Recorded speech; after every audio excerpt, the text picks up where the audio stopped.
We as a family wanted to do an assembly that not only recognised the children's achievements, but also recognised the undeniable wonderful staff that work at this beautiful school.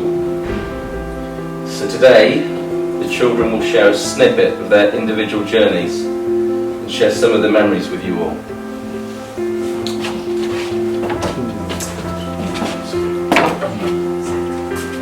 So, I come from a family of 5. I'm Mr. Sue's eldest daughter, so it's me, Shiv, Mr. Sood and Granny Sood and Woody the dog. So I'm going to start by telling you where I was at when I joined Hollygirt 4.5 years ago, I believe, and where I'm at now, so the journey that I've gone on. So I'll start by saying at the age of 14 I was a school refuser. I'd stopped going to school. I was the kid that nobody thought would get 5 A-star to C grade like I needed to get into college. I'd missed my first term of year 10, so I was well behind, and I wasn't going to school at all at that point, a different school nearer to where I live. I joined Hollygirt at Christmas 2015, and that's where my academic story really begins. And even though it was all those years ago, it's taken me about 4 years after leaving Hollygirt to really open my eyes and understand what a great opportunity Hollygirt was. So at the time when I joined Hollygirt, I was in a really dark place. I was the kid who people used to say had issues. And so when I came here, receiving all the attention, hugs on my first day from teachers I've never met before, people willing to stay behind, helping me after school, that sort of thing, that really, really made me feel like I was welcome here, and it gave me a warm environment that I needed in order to get back on track academically and emotionally as a person.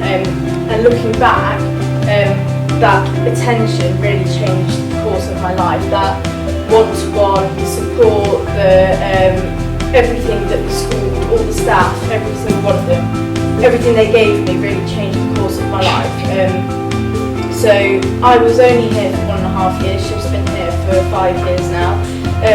But throughout that, I was educated not only at school but at home as well. So whatever attention and stuff that I was getting from Hollygirt, this wonderful school, Dad was also carrying it on at home, and that really helped shape me as a person.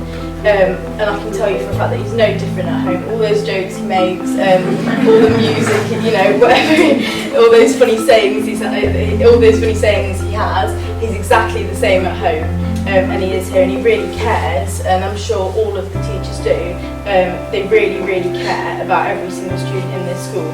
So all of this helped me to regain confidence, stability, and not only did I get an academic boost that I needed, I also made friends that I have kept for years and that I know I will keep for the rest of my life. So over there on the left hand side, so I went on to study at a college, at Loughborough College where I live. I took A-levels in maths, further maths and economics, and it was the skills that I was taught at Hollygirt, the dedication, the work ethic, how to sit down and read my own books, not to give up when you don't understand something, to find another way around it. Those interpersonal skills that I developed from Hollygirt helped me go on to achieve 2 A's and an A-star in my A-levels at Loughborough College. That was only a year ago, so without Hollygirt none of that would have happened. And the skills that I was taught at Hollygirt I know have helped me not only through my A-levels and at university, but will also help me for the rest of my life. I know that for a fact. Before that, I did get my 10 GCSEs from Hollygirt, so I didn't get the 5 grade C's that people thought I would get if I was lucky. I went on to get 5 A-stars, 3 A's and 2 B's. So in that short space, 1.5 years, Hollygirt did so much for me that I could, increase my grades tenfold in just a couple of months, really.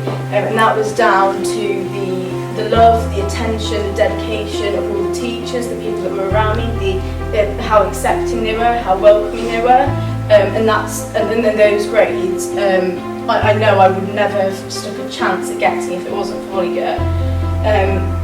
So not only did I get those A-level grades, I then went on for some bizarre reason, I'm not sure why, I went on to apply to Oxford University in my first year of A-levels.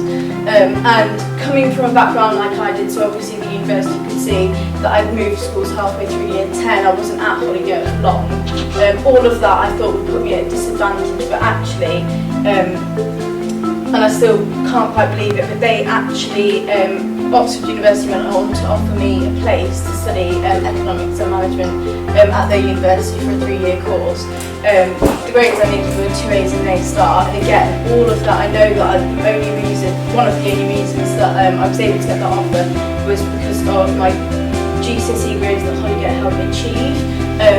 The skills that I learned from Hollygirt helped me get those A-level grades, which then helped me get that offer from Oxford University, you know. So I know that that would not ever have happened without Hollygirt for a fact.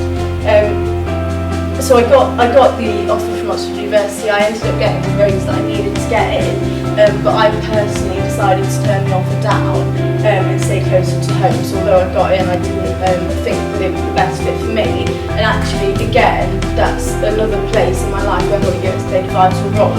If Hollygirt hadn't helped me realise that it's okay to be who I was and to do the right thing for me, I probably would have been pressurised by other people into a situation at Oxford University that I didn't want to be in. And it's thanks to Hollygirt that I figured out that it's all right to do what's right for me. I don't always have to do what everybody else tells me to do, and that's why I turned the offer down, because it wasn't right for me.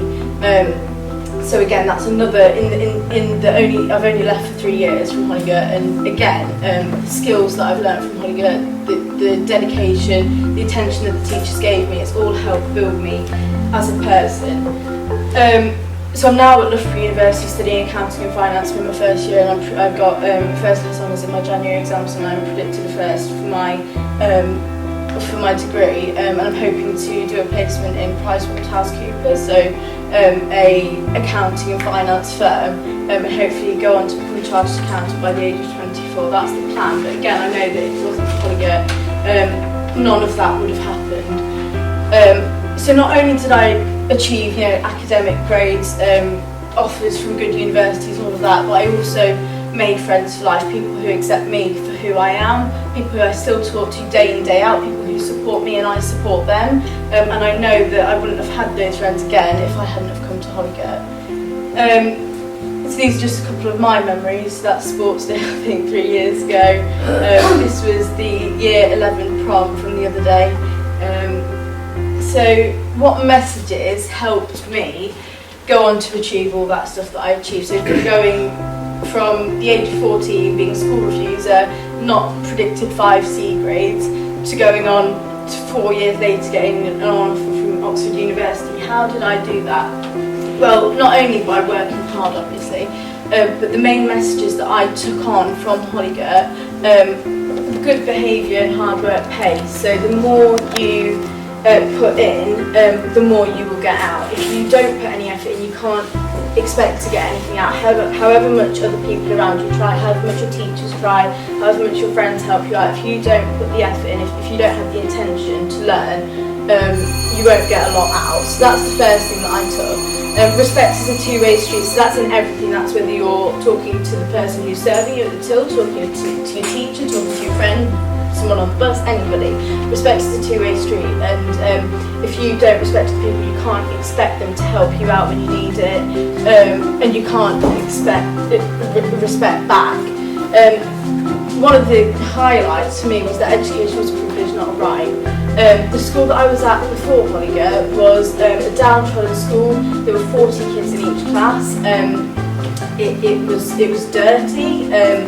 Kids would talk really badly to teachers. There was no way anybody could really study in that environment. There was far too much distraction going on. So contrasting that to Hollygirt, that change, it really amplified how supportive, what a good school Hollygirt was, you know, how dedicated the teachers were. They were willing to help you at lunchtime, after school, all of that. And it's the contrast of those two schools that made me realise that education is a privilege, not a right. Hollygirt is an opportunity to do well, and we all, including myself, are lucky enough to have been given that opportunity. So as far as I'm concerned, it's down to us to make the best of it, not to rely on other people to do it for you. Always be humble, think before you speak, and also be considerate with students. Just because you don't want to learn, or you're having an off day, or you don't like that particular subject, doesn't mean that people around you don't want to learn as well. So don't be disruptive where you don't need to be, and also always think about other people. Whatever you're saying, whatever you're doing, think about other people. I did 10 GCSEs and I had all of my teachers were brilliant and they're all inspirational to me.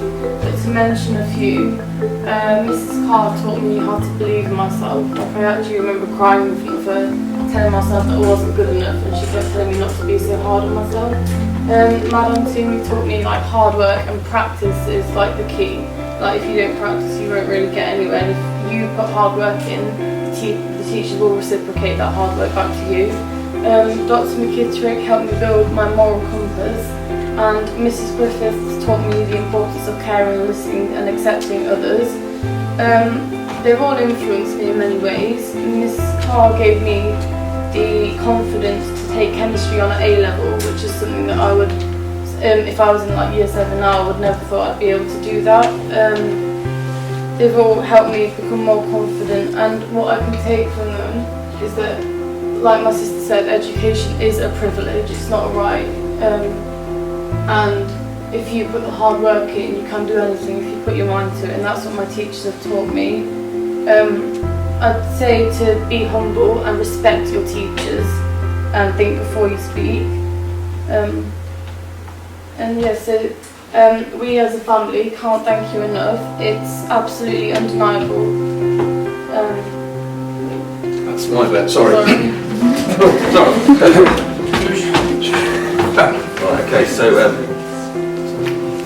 so we as a family cannot thank you enough. It's absolutely undeniable that Shanti and Shivani would not have been able to flourish the way they have if it wasn't for the school staff.